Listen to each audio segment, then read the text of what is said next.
Association. Assalamualaikum warahmatullahi wabarakatuh. Perkenalkan, nama saya Galis Marogal Ramadan, NPM saya 23 12 11 409.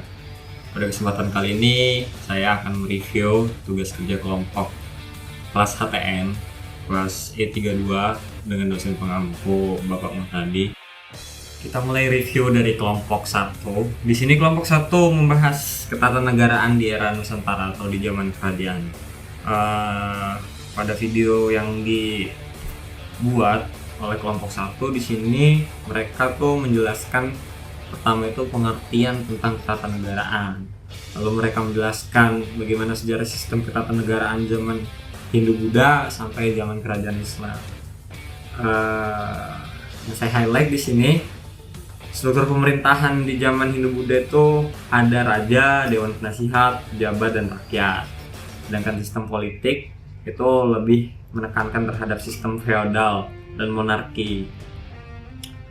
Banyak perang-perang yang terjadi dan diplomasi yang terjadi untuk melanggengkan suatu kerajaan gitu kan. Lalu kalau saya boleh memberi kritik dan saran terhadap kelompok 1 ini, yang saya lihat di sini mereka masih belum secara terperinci untuk menjelaskan bagaimana sebenarnya sistem ketatanegaraan di zaman kerajaan itu sendiri gitu. Masih banyak hal yang seperti terlewat gitu. Karena di sini juga mereka memberi contoh hanya kerajaan Sriwijaya, kerajaan Demak, dan kerajaan Samudra Pasai, di mana kerajaan Sriwijaya itu sebagai kerajaan Buddha, Demak dan Samudra Pasai itu sebagai kerajaan Sriwijaya, kerajaan Islam maksud saya. Mungkin itu saja sih untuk kelompok 1. Tapi overall bagus. Nah, kita lanjutkan untuk review video dari kelompok 2. Di sini kelompok 2 membahas ketatanegaraan pada era kolonialisme, di mana bangsa Portugis masuk ke dalam Indonesia dan melakukan misi 3G atau kita kenal dengan Glory, Gold, and Gospel itu. Nah, lalu sampai pada masa Jepang menjajah di Indonesia.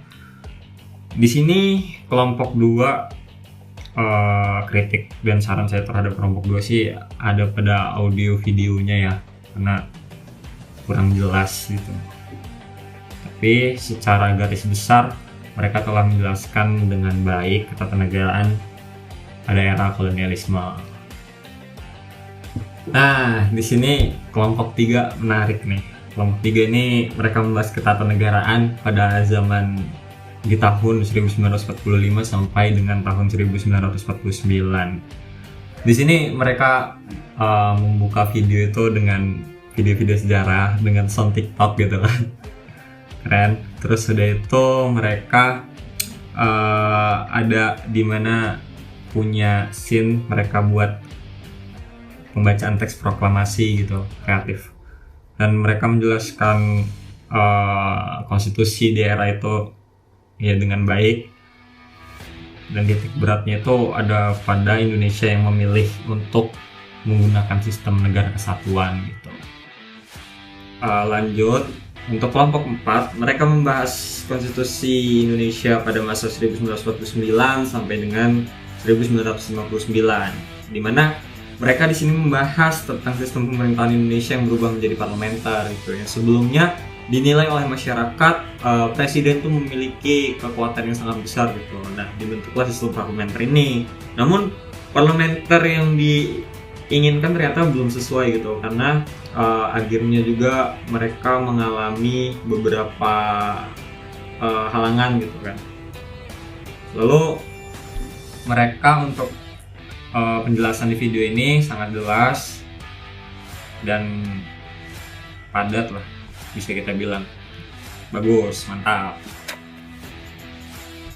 Kita lanjut untuk review video dari kelompok 5. Mereka ini membahas Indonesia pada tahun 1959 sampai dengan 1966. Nah, di sini tuh yang kita ketahui kan memang pada masa-masa ini Indonesia sedang mengalami gejolak politik dan ketidakstabilan kondisi politik di Indonesia gitu. Ya, kelompok 5 menjelaskan, tapi menurut saya sih di sini banyak beberapa poin yang seperti terlewat juga. Tapi secara garis besar mereka sudah menyampaikan bagaimana keadaan politik di Indonesia pada masa itu.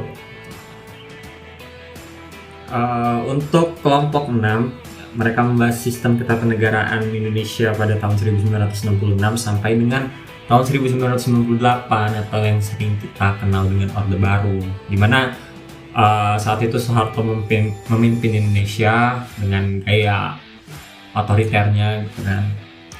Dan di sini kelompok 6 menjelaskan dengan singkat bagaimana perjalanan Orde Baru dan sisi positif dan negatif Orde Baru tersebut.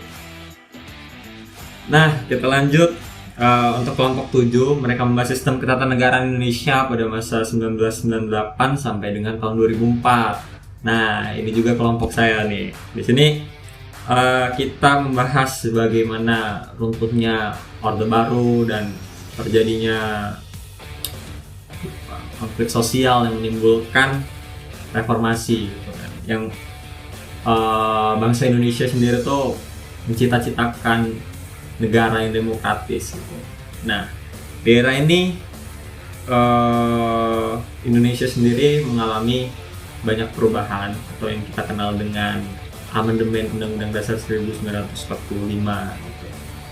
Nah, di sini kelompok 7 ya cukup baik dalam menjelaskan poin-poin apa saja yang menjadi dasar terjadinya reformasi dan bagaimana reformasi itu berjalan gitu sampai pada saat pesta demokrasi atau pemilu yang dipilih secara langsung oleh rakyat pertama kali gitu pada tahun 2004. Kita lanjutkan untuk mereview video dari kelompok 8. Di sini mereka membahas sistem ketatanegaraan Indonesia pada tahun 2004 sampai dengan tahun 2014. Di mana saat itu Presiden Susilo Bambang Yudhoyono menjadi presiden terpilih pertama kali yang dipilih langsung oleh rakyat Indonesia pada saat itu. Nah, di tahun-tahun 2004 ini juga kelompok 8 banyak menjelaskan bagaimana revitalisasi KPK, terus lalu ada penyelesaian masalah GAM dan lain sebagainya. Ya di sini kelompok 8 cukup baiklah dalam mengemas video tersebut supaya dapat menjelaskan secara rinci gitu. Jadi mereka juga punya konsep gitu sih, jadi keren. Nah, terakhir kita ingin mereview kelompok 9. Mereka membahas sistem ketatanegaraan Indonesia pada tahun 2014 sampai dengan hari ini, di mana 2014 adalah ketika Presiden Joko Widodo pertama kali naik menjadi presiden. Dan ternyata sekarang beliau menjadi topik hangat di Indonesia karena berhasil melanggengkan kekuasaannya melalui anaknya gitu kan, yang menjadi wakil presiden terpilih gitu. Walaupun belum dilantik. Di sini kelompok 9 memiliki konsep video yang unik gitu. Kayak mereka menjelaskan bagaimana sistem ketatanegaraan di era 2014 sampai dengan hari ini dengan fun gitu, dengan santai tapi tetap merujuk pada poin-poin yang penting gitu. Dan saya sih kalau untuk kelompok 9 nggak banyak kritik dan saran saya sih lebih saya tujukan terhadap itu si presiden yang dari